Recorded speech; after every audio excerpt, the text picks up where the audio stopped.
Well, hello there. Let's hope somebody signs on and tells me that yes, we have audio. Can somebody be there and tell me that? I don't know. I am not seeing any indication here that the audio is working. Um,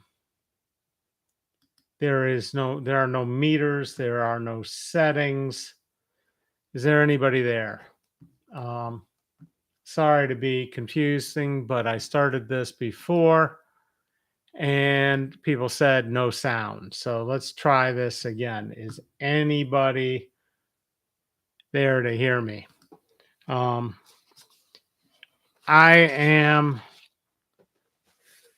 doing this to save yourself. I even had to write this many notes to make sure I got it right to you, but that's not a full story on the blog. And honestly, this and would be great to have some discussion. Um, I guess I could check to see on my own phone to see if I'm getting audio. Hey. To see if I'm getting audio. Hey. To see if I'm getting audio.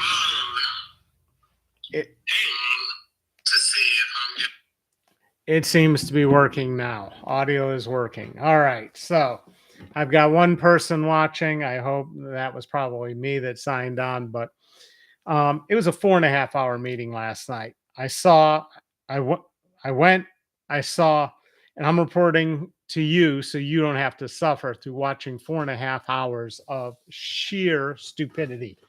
Let's start out with there are only two words to describe this school board: rude and divided.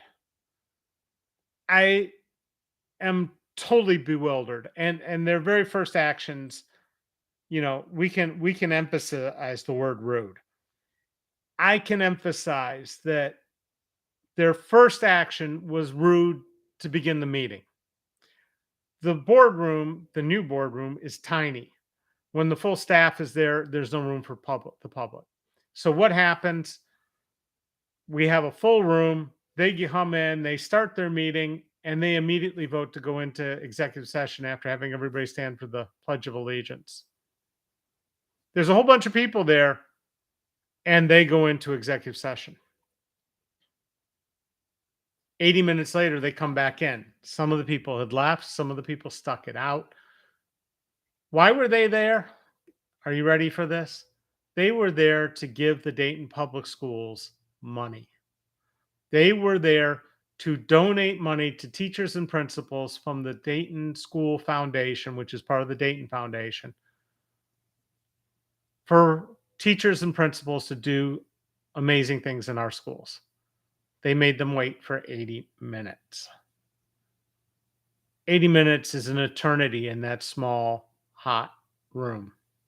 But hey, they had more important things to do. What they did, we don't know, because when they came back, they just said they were done with executive session. I believe what they did was they tried to execute a contract extension addendum to David Lawrence's business manager contract so that he is paid as superintendent. However, we don't know. I haven't seen it. I've had a public records request in for the contract that he's working under, and I haven't seen anything. Let me remind you that their sole responsibility is to hire a treasurer, a superintendent, and a business manager. Right now, they don't have a business manager, and until last night, maybe they didn't even have a superintendent hired. But boy, they treat this superintendent totally different than any other superintendent they've had in the last 6 years, mainly Libby Lolli, who could do and say anything she wanted without any pushback or anything else.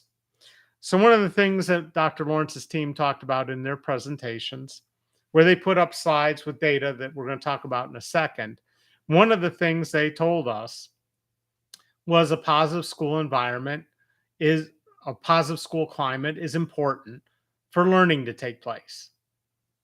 How about a positive board environment? Because this is anything but. So after the donations, next up was the facts and the figures.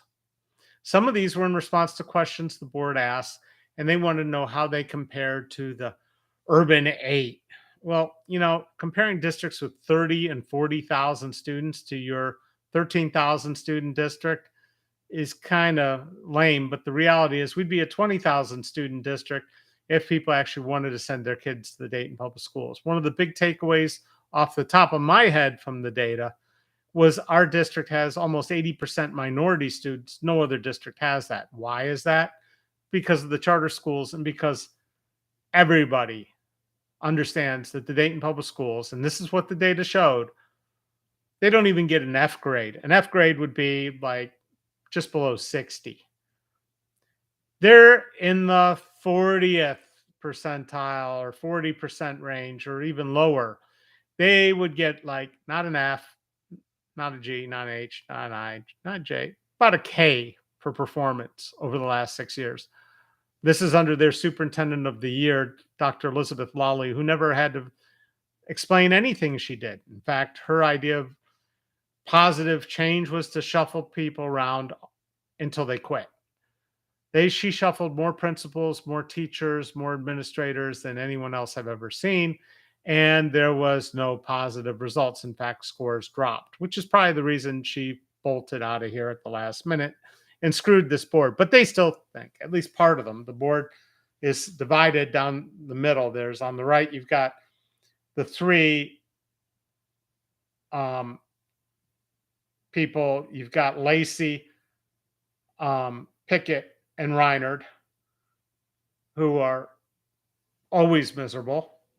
On the left, you have Deion Sampson, Karen Wick, and Will, who usually vote as a block. In the middle, you got the swing vote, which is Chrysanda Goodwine, who is absolutely unpredictable, insane, and on a power trip.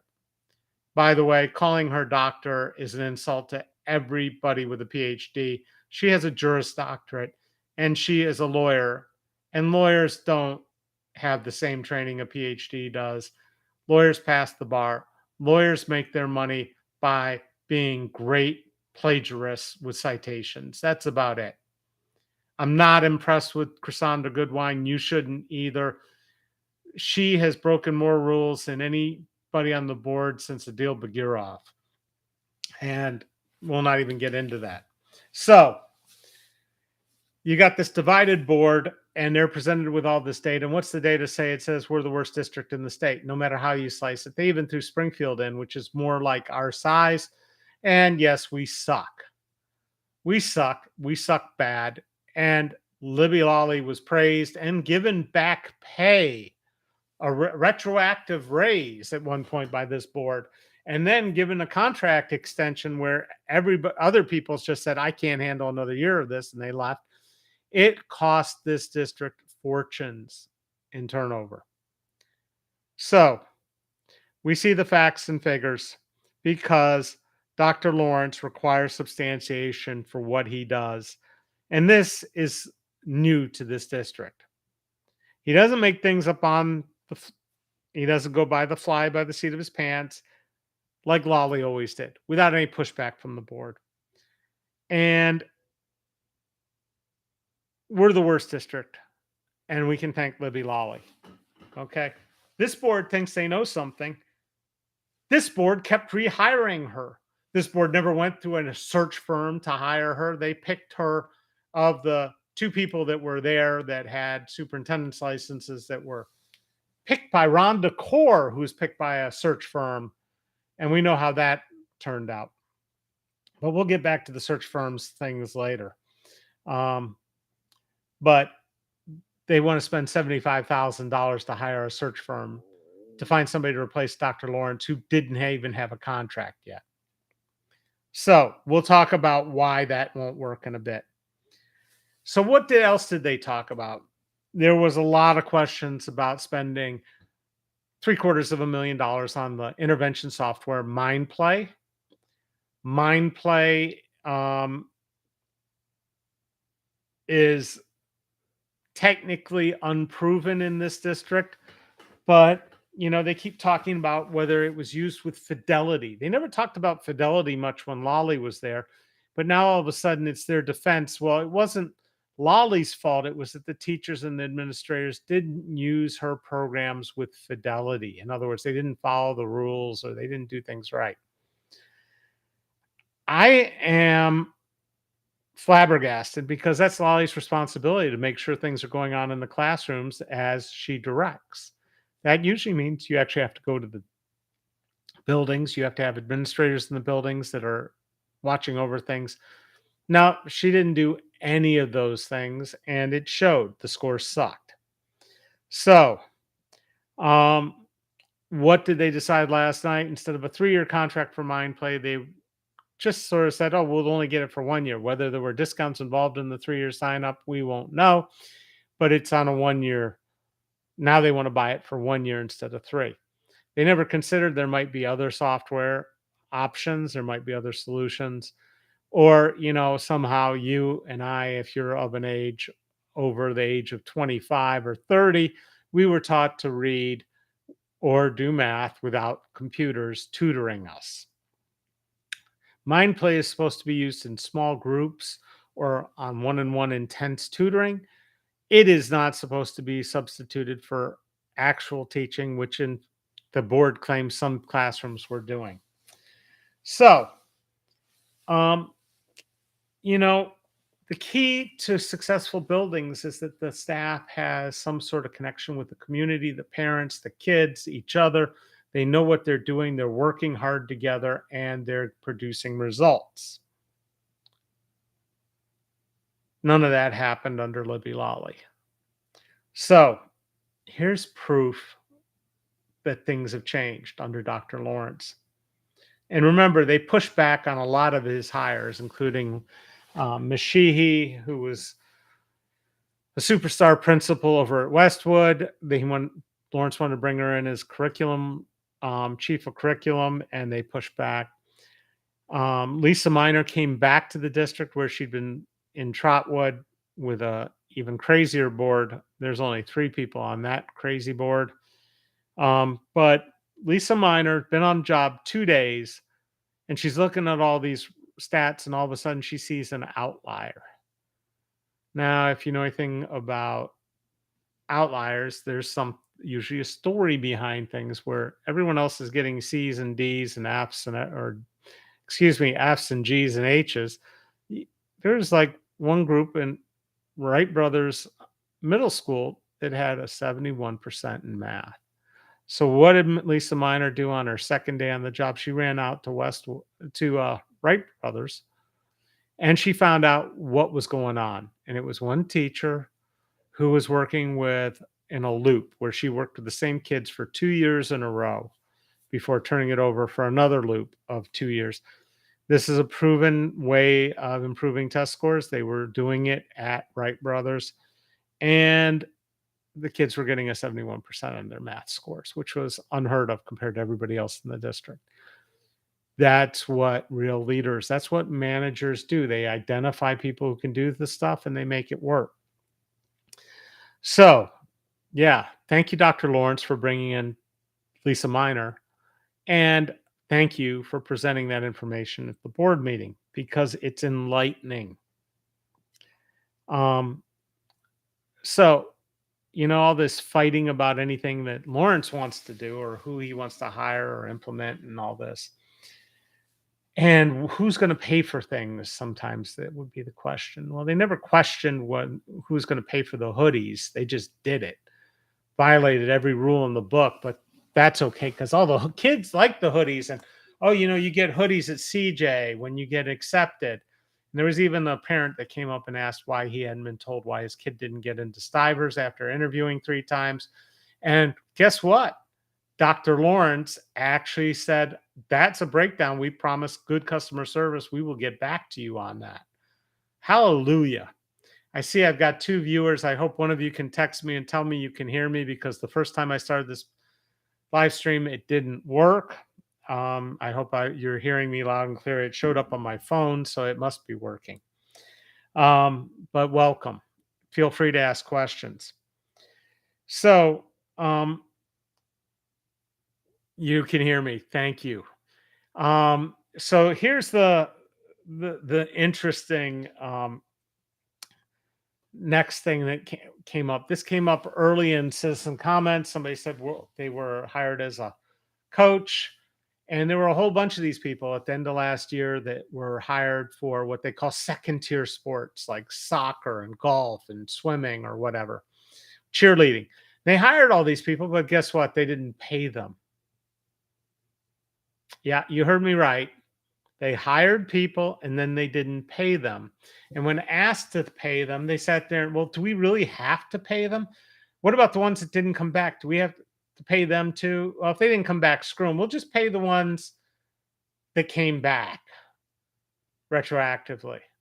Now, this was never a problem. They were able to pay Libby Lolli back pay without anybody knowing in advance. Just with boom, one day they said, we're going to pay her a raise back to last August without any indication that she'd done anything to deserve it. They were paying her an extra $15,000 a year and pickup or whatever.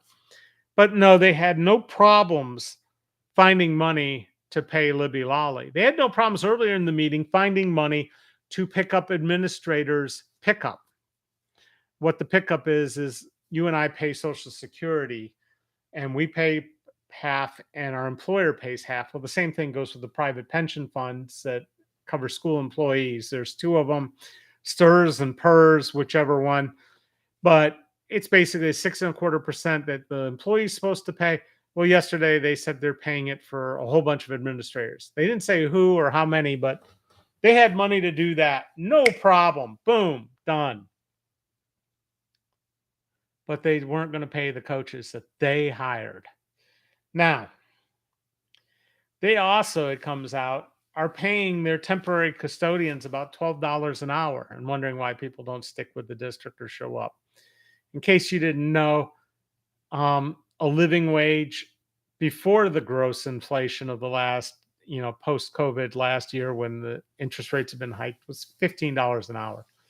If you're not paying your people $15 an hour to clean your buildings, and you're just rude. Plain simple, rude. Something needs to change there. All right. Now, this board meeting went on and on and on. And of course, no board meeting would be normal these days without the argument about the new policy changes about fraternization, sexual harassment for staff and employees in the district. Jocelyn Reinert has been saying, well, she wants it to apply to the board too. Sort of like, the ethics standards that apply to Congress don't apply to the Supreme Court. Supreme Court thinks they're special. They can get motorhomes from people without having to report it. That's the sort of thing this board wants to do. And finally, when push came to shove, there was a vote to send it back to policy committee. And Karen Wick Gagne voted no. I'm kind of shocked. I think her hatred of Jocelyn Reinert is insane. The two of them are like two cat and a dog going at it. There's no reason not to send it back to policy committee for policy committee to consider the extra words. This is something Goodwine shut Reinert down last week and told her, we can't bring this up unless you put it in writing. So Reinert put it in writing and still nothing was happening because there is no rule to put it in writing. Goodwine made it up on her own. But they had that discussion once again. I can't see what the problem is, including the board and those policies. But apparently some people on the board don't want to have to report relationships or be in trouble if they have relationships with students, for instance. Yeah. Bizarre. And again, this isn't a retroactive thing, so it won't touch on the underlying tension that's been going on for almost a year or over a year, because Reinert has accused Will Smith of doing something wrong that would fall under these rules, but nobody knows because Reinert hasn't filed a lawsuit. She hasn't presented the evidence. She just keeps talking about it. Either put it out there or shut up. It's, idle threats are idle. Let's get on with it. We got more important things than who played grab butt with who. We've got a district to run with a new superintendent who seems to be being held to a totally different standard. than any superintendent I've ever seen. It doesn't matter what he does, they're asking questions and probing and questioning. And it seems to be racially motivated from Lacey, Pickett, and Reinard and Goodwine, who I don't know what her deal is. I just don't think she likes strong black men. Um, I also don't think any of them understand evidence based or substantiating or showing the work. I mean, Lawrence was a math teacher. And what do math teachers say? Well, how did you get to here? Show me your work. We need to hear this from the board, where they're coming up with these insane arguments, how they're all of a sudden experts on mind play or fidelity in the classrooms, because not a single one of them spoke up against this double teaching thing, where there was no empirical evidence whatsoever that this method worked. To restate what double teaching is, in case you're confused, it's not co-teaching where you have two teachers. One might specialize in social studies and um, science, while the other does math and English, or you have one that does science and math, and the other does social studies and English. They're in the same classroom with the same students, and they back each other up. So when one is teaching social studies, the other works with in small groups with kids who are having problems understanding what's going on, and vice versa when the other teacher's teaching. It's effectively cuts down the student teacher ratio in half without going into separate rooms and having 15 kids and one teacher. It's been proven to get results. It works. It's what Lawrence is implementing is co-teaching. The double teaching thing lost them like 6.2 percentage points on their scores, and Lolli never ever got challenged on it.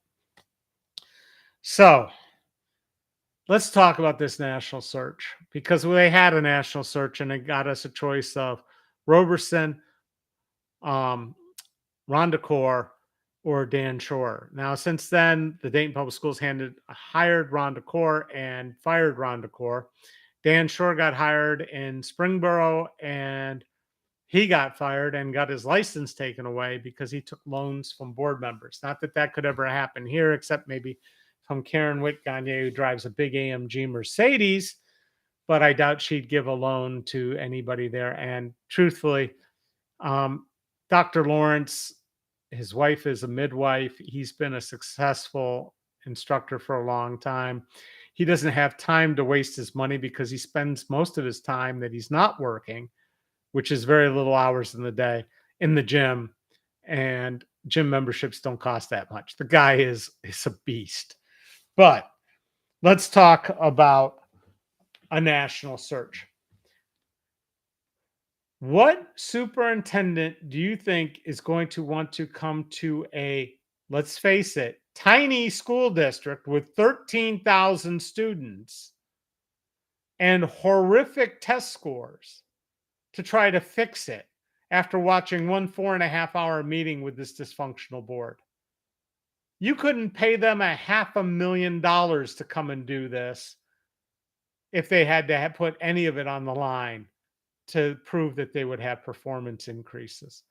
There is only one kind of person that's going to accept this job, somebody who cares deeply about Dayton kids, and the performance. And they have that person right now. It's David Lawrence. He grew up here. He went to Dayton Public Schools. His track records still stand at Welcome Stadium from like 1984. He is integrated in the community. He knows everybody. He knows where all the buildings are without having to use a GPS. And he knows a lot of the staff. He doesn't know as many of the staff as he did because he's been gone for about 5 years since they bought him out, or 6 years since they bought him out. And in that time, Lolli chased off so many people, a lot of them good people, with her incompetence. So you've got the right person. Somebody cares deeply about Dayton, cares deeply about this district, cares about education, has something to prove. I don't even think he's in it for the money, although he deserves every bit of the $215,000 a year Lolli was making, plus some because he's also acting as business manager, plus some because he's interim and he's not guaranteed anything. Plus, he has to inherit a district that's dysfunctional and broken. The first 2 days, I looked at Facebook. I didn't see all the complaints I usually see about kids not getting picked up by buses. I didn't hear about teachers not showing up. I didn't see any of the problems. I didn't hear about problems with police at the schools or fights. A new day is dawning in Dayton Public Schools, although that tagline needed to go a long time ago. But honestly, this guy is the right guy and he's doing the job. And something is wrong with this board that thinks that somebody's going to come in. It's good. This search firm's magically going to find candidates who want to come to small town Dayton, small district, failing district, and deal with their dysfunctional asses as his boss or her boss and do something. It ain't going to happen, folks. It's a waste of money. It's a waste of time. Make Lawrence the superintendent. And instead of wasting time saying, oh, I want a search firm, why don't you set standards that Lawrence has to meet? Like improvement, like actual improvement. Like, let's look at things that are real simple, like how many teachers showed up, how many bus drivers showed up, how many students were in school today, how many were truant, what kind of grades we get on these performance tests that they take to see where people are, how many altercations there are in the district, how many disciplinary actions, how many lawsuits are involved. Why don't you have a system of actually checking performance of a superintendent in the district in place? That's what a board does. And I see I-70's on here, and he's saying same with the city of Huber Heights manager. Yes, they're in the same problem. Nobody who's watched a Huber Heights city council meeting wants to be the city manager. And even those who do, they don't want because they might be capable. I know somebody who applied for the job and he was passed over. He would have been outstanding, but the suffering that you would have to go through to take that job is insane. Anyways, I'm glad I'm getting a couple comments. I'm sorry this is going long, but it was a 4.5 hour meeting.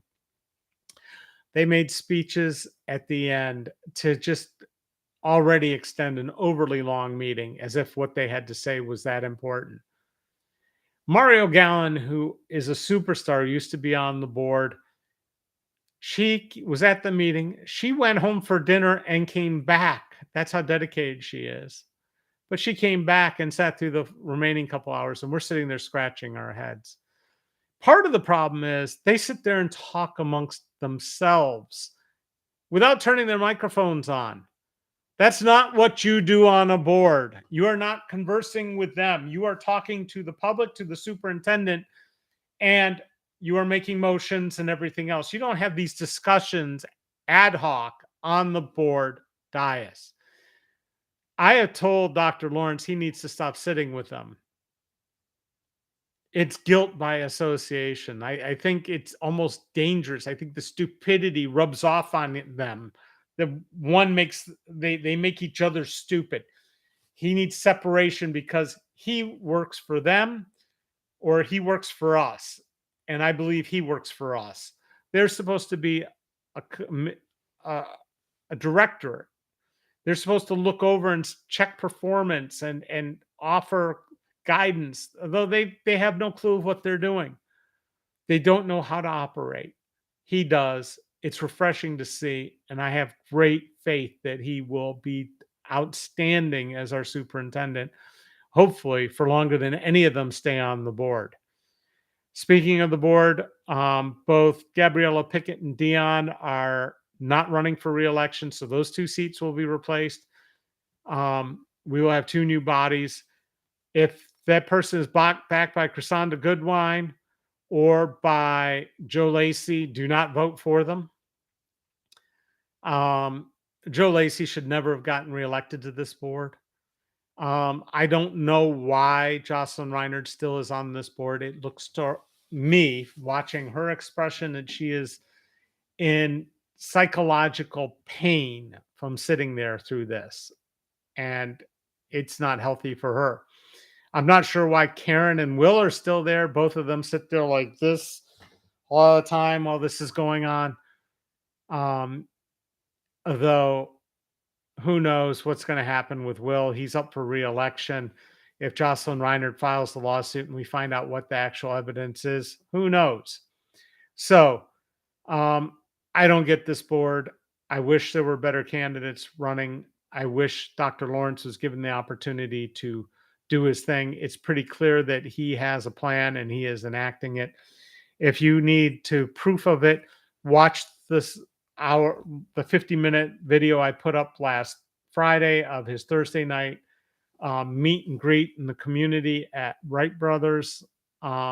It's awesome. He will be tomorrow night at Bellhaven at 6 p.m. They have dinner, they have snacks, they have door prizes. Come out and meet with them. After that, I think it goes to Stivers the following Thursday. And then the last one, I think, is at Westwood. So every Thursday this month, you have a chance to get out and meet and talk to the new superintendent and find out his plans for the district. Thank you so much for watching. Sorry about the technical difficulties.